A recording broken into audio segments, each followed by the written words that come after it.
Ассаламу алейкум ва рахматуллахи ва баракатух, кадерле дин кардәшләрем. Сезне якынлашып килүче Корбан гаете белән котлыйм.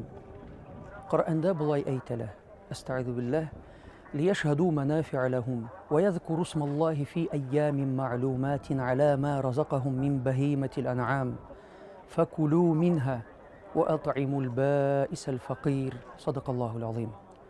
Үзләренә файда китергән нәрсәне күрсеннәр, һәм ризык буларак бирелгән һәм корбан итеп шалынган хайваннарның тәрлекләре өстендә билгеле көннәрдә Аллаһның исемен искә алсыннар. Аларны үзегез дә ашагыз, бишара факирләрне дә ашатыгыз.